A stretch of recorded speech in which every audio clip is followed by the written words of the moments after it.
好，接下來看到三陸對撞已經全面展開了。我們今天要來特別關心的是，美日的戰機、航母都已經壓進到了包括整個西太平洋地區，能夠敵得過今天會做武器上面的比較，包括了解放軍的殲20、殲35嗎？今天做一個大比拼。好，趕快來看到今天3個火線話題，請來賓幫我們做解答的。美日呢正式的派出了他們的軍機哦，不管是 B52H、F35A、F15要秀肌肉，但是現在也被解讀說，如果真的正面遭遇到解放軍的殲20、殲35的話，這一套空中的編組能夠敵得過嗎？還是只是一個政治上面的姿態呢？第二件事情，我們今天也會看北中南線來做這個比較哦。第二件事情，美國又做了什麼事情？他派出他的林肯號緊急殺入在西太平洋地區，雙航母成型，美軍是否已經預判這個局勢會失控了？所以趕緊派出他的這個林肯號呢？南線今天會特別來關心到一路往南走到了越南，美軍他派出了他的 F35B 開進了越南的岘港，再加上越南最近為什麼突然間做了一個動作呢？他把他的軍艦穿越在台海，就在這個敏感時機哦，美國拉越南入局嗎？但是越南不是一向奉行竹子外交嗎？他這一回是會如何來選擇他的立場呢？今天就這些議題會一起的來做關心。好，我們看到的是這幾天日本的壓力確實比較大，除了面對到遼寧號還有中俄戰略轟炸機之外，美軍現在也趕快開始有了反制的動作哦。我們來看到美軍做了什麼？它其實呢分成我剛剛特別提到的北中南線3路一起來展開反擊，我們一一來做解讀。我們先來看到美軍的北線，它做了什麼樣的一個布局？12月10號，來自於美國的空軍2架 B52H 的轟炸機，跟日方則是出動了他們的 F35A、F15 戰機，在日本海的上空聯合演訓。日方是這樣說的，他們這麼做都是為了向這個中國大陸去傳達一個一個立場，反對任何片面以武力改變現狀的意圖。我們先來看到北面的這個動作，美國派了他的 B52聲援日本，但是現在也有軍事專家解讀啦，你為什麼只派 B52呢？為什麼不派你的這個 B21轟炸機？這不是更精銳的一個轟炸機嗎？那日本派出它的最強的 F35A 來參與巡航，如果遇上大陸的殲20、殲35，討得到便宜嗎？張將軍怎麼看？因為那個美國這一次他沒有派 B21，我認為它是有原因。B21首飛是在3年前，就是2022年的12月，現在已經2025年的12月，3年了。但是3年呢，它要經過3個階段呢，它才能夠來變成能夠出任務啊。第一個，他要做訓練，這個飛機出來了，原型機出來了，原型出來，量產機要出來，量產機出來開始訓練之後才能夠完成 IOC， 就是初級作戰階段，就這一個，這個還沒完成呢。初級階段完成之後呢，擴訓之後變成完成全戰備階段，這是第2階段了。那全戰備階段還沒有看到嘞，因為為什麼？美國做飛機做 B21，它是第6代轟炸機，第6代啊，最新的，每一架是7億美元啊，211台幣啊，一架飛機211台幣，那麼貴啊，好貴啊！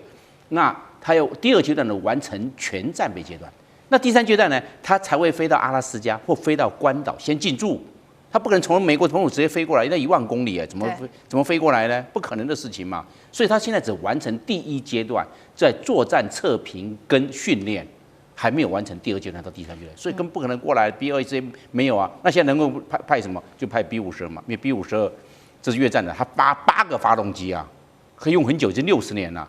但是他沒有派 B1 跟 B2，他習慣就是放在關島，有時候會進駐到 B52H，戰略轟炸機。所以我們可以知道，現在沒有派 B21，他還沒有完成 FOC，就是全戰備階段。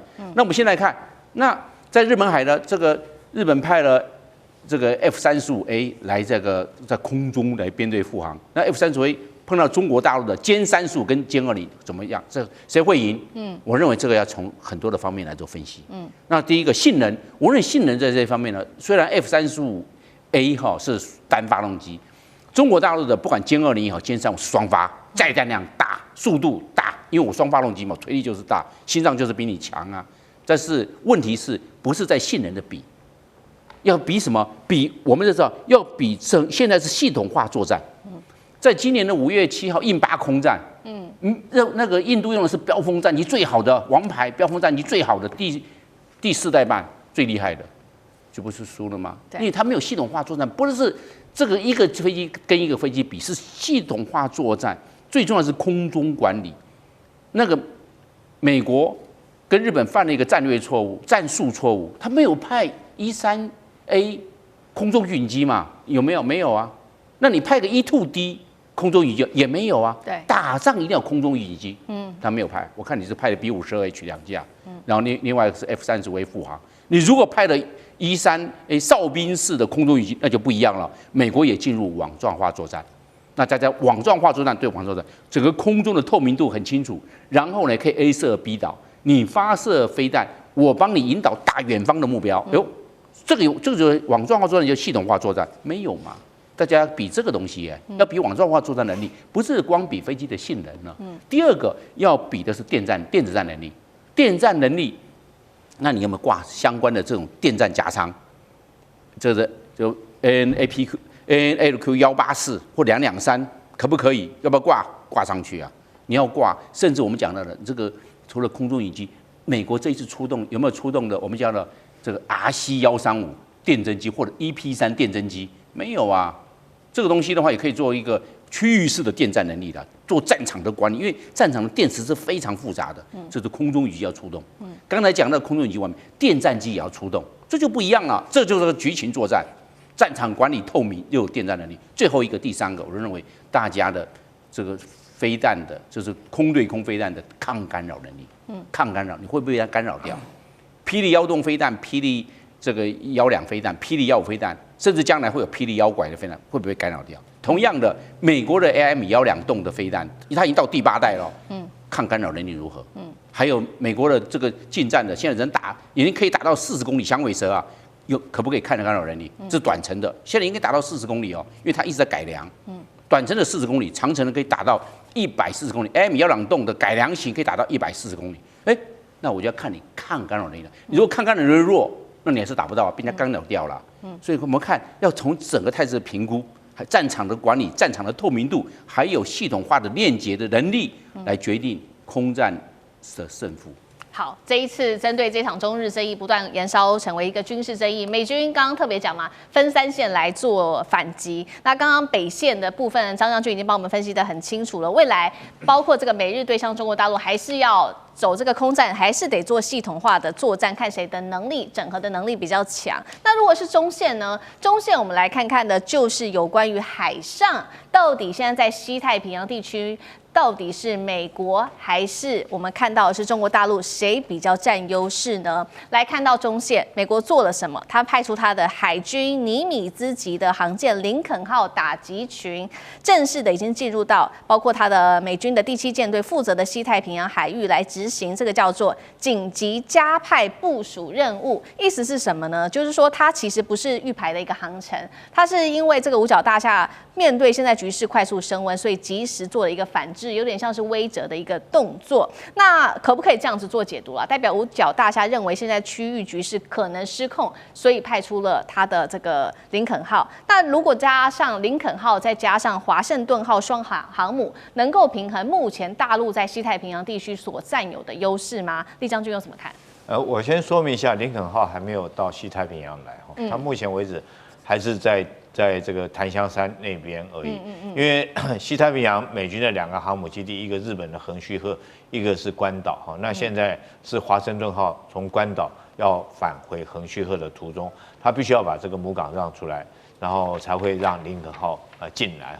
是。那如果說不然2艘航空母艦都停在一個港口的話，那等於2顆雞蛋放在一個籃子裡面。對。萬一解放軍發動攻擊的話，2艘航空母艦都毀掉。那最近這段時間，確實是整個西太平洋，包括第1島鏈跟第2島鏈，那雙方海空來講都非常熱鬧。其實不止這幾艘了，我數給各位聽。包括美軍來講，它的航艦級大概就有林肯號、華盛頓號，還有蒂利波里號。那解放軍這邊的戰艦來講，目前知道確定的有遼寧號，但是據我了解，山東號其實已經從三亞港出來了。除了這2艘之外，另外075的海南號現在正在往澳洲的途上，那會不會到澳洲去？不見得，它可能會從南開始向北拐哈，然後在這邊除了075海南號之外，我相信解放軍還有沒有別的這個075艦隊也開始出動？那日本也有艦隊出動，日本的加賀跟這個出雲號2艘的所謂垂直2棲攻擊艦啊，我們把它定為它本來就是2棲攻擊艦。可以起降這個 F-35B 的這款戰機的這個2棲攻擊艦，目前聽說也已經動了。那空中更是熱鬧。昨天我們剛剛講哦，這個解放軍來講，它有轟6在這個殲16護航之下，哦，在跟這個俄羅斯的這種圖95，然後跟它的蘇30護航之下，雙方在這邊對日本形成一個包圍的一個戰略巡航。所以可見的是，在這個區域來講，事實上目前讓人家感覺到不免會不會提心吊膽。可是如果說是真的開戰，我們簡單來分析一下，這個按照軍事原則來做分析的話，到底誰有勝算？第一個，我們講兵力，兵力目前看出來，中俄2國兵力確實是要強於這個美日哈。為什麼呢？因為解放軍除了它有2艘航空母艦之外，那後續來講，它有很多的這種轟6戰機，數量絕對是遠勝於美軍跟日軍的。除此之外，哈，那地面來講，它有很多的地對艦的導彈、地對地的導彈，就包括東風27、東風26、東風21D 等等，哈，不管是對艦或對地的攻擊。那海軍來講更不用講了，解放軍在這邊，它除了說是有2艘航母跟075之外，它還有很多的055大驅，這是我們以戰力來做個比較。第二個，我們就戰力的位置來看的話，位置解放軍它有在地優勢啊，這個在第一島鏈都是它作戰火力的攻擊範圍，但是我們現在看美軍來講，如果要支援的話來講，它必須遠從美國本土過來。現在林肯號就是一個很明顯的例子，所以路途遙遠，對他來講的話，可能兵力來講補給線就會做得很長。第三個，我們講這個作戰區域來講，很明顯的日本是沒有作戰縱深的，它只是一個島鏈在這個地方。那日本大概美軍在這個地方也就關島，還有這個嘉手納等等幾個基地。那這幾個基地都是在解放軍的火力打擊範圍之內，所以在這種之下，我覺得它的這個戰略態勢，講戰略態勢，不管是兵力或者是兵力位置，或者是這個作戰區域來講的話，它都屬於一種極不利的態勢。最後我們比較一個，就雙方來講，持續戰力，那當然更不在話下了哈。解放軍來講，他自己有完整的一個軍工生產的一個體系。那反觀美國來講的話，它現在簡單的講，包括稀土如果被管制的話，它的後續生產跟保養維修能力會受到很大的影響。所以整個評估來講，我評估我的判斷是，這個美國跟日本跟中俄2國來這2大集團來對抗的話，那日美是屬於極不利的戰略態勢之下。